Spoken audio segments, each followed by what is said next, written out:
Hello and welcome to a Smurd P video, and we are looking at Mighty Morphin Power Rangers issue 47. Now, I'm not sure how well this is going to come up on the video, but we have the beautiful foil cover, which is the Kimberly, which had the gold shielding, and this was the San Diego exclusive, the original, which came around Shattered Grid, if I remember correctly. I could be wrong. And this is written by the talented Ryan. Donnell does the illustrations, colors by Water, and letters done by Ed as always. And we've got the guys who have done some other covers as well. So it starts the story with Kira telling the person who she's just released, I'm sorry I beat up on you, but you deserved it, you were doing a lot of bad stuff, etc. And basically, you're going to have to get over it.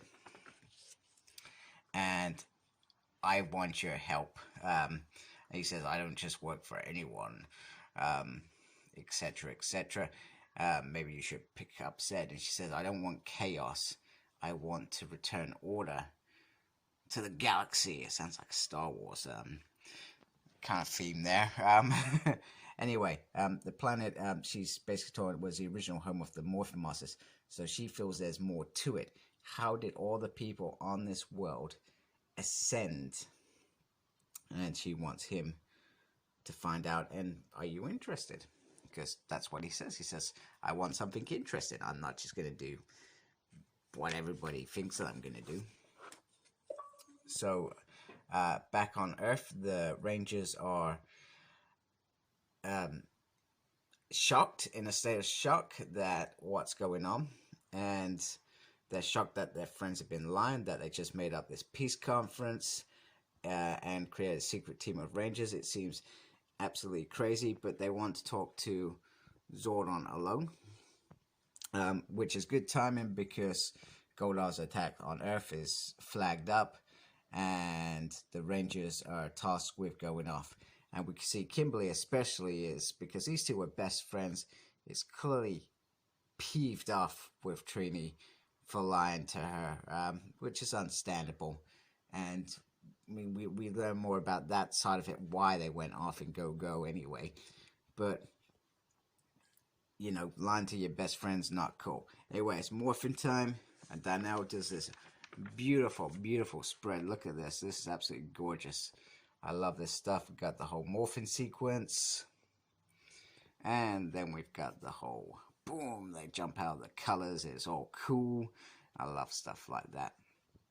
So on Earth, obviously we had the bus turn into a monster by Goldar. The most craziest thing I've ever... well, actually, no, it's not. We had Krabby Cabby. Who remembers that? Where Kimberly's taxi was turned into a monster and Vulcan's skull was in that. So it's pretty cool. So Goldar, who's relishing the power, and he didn't want Dwayne to kill the White Ranger because he wants to do it personally.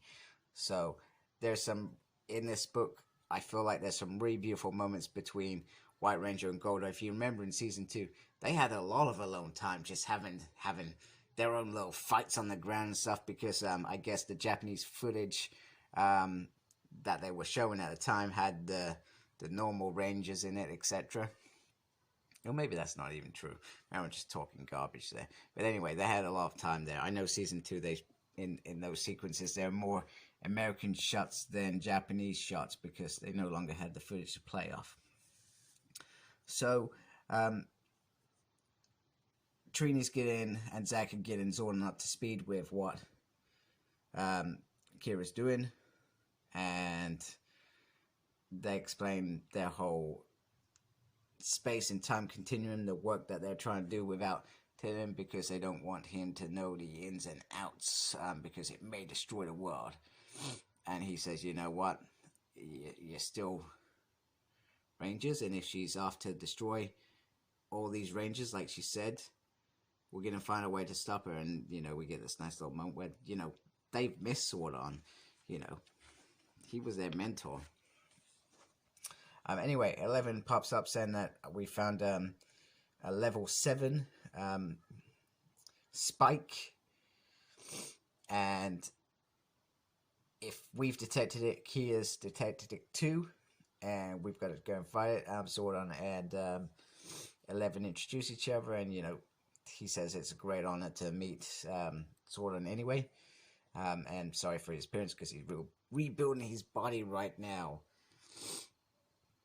So very, very cool. Sorry about sniffing. It's flu time of the year.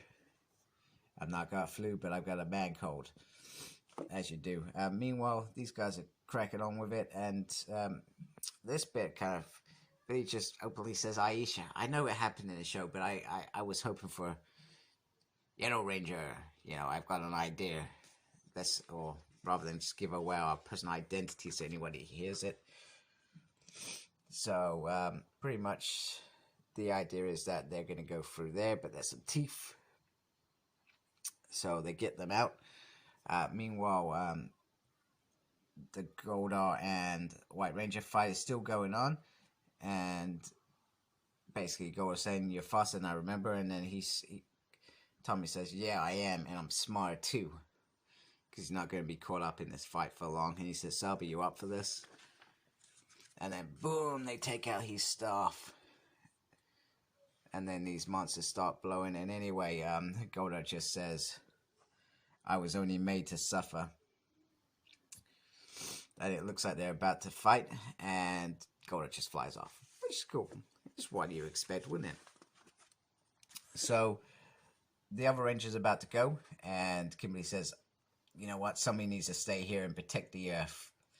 There's a real bitterness around this. This kind of relationship's broken right now. I'm sure it'll be fixed at some point, but at the present, it's broken right now. And that's what's good about Ryan's writing.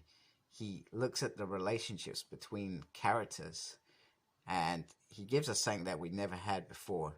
And this conflict is perfect. It would happen if Power Rangers were real and we were real. We would respond in this way. We would be hurt. Our feelings would be hurt. We'd be annoyed. We'd be angry with that person. Anyway, the new Rangers decide we can go help you though. So off they go. Meanwhile, Dwayne has found something interesting. Very interesting.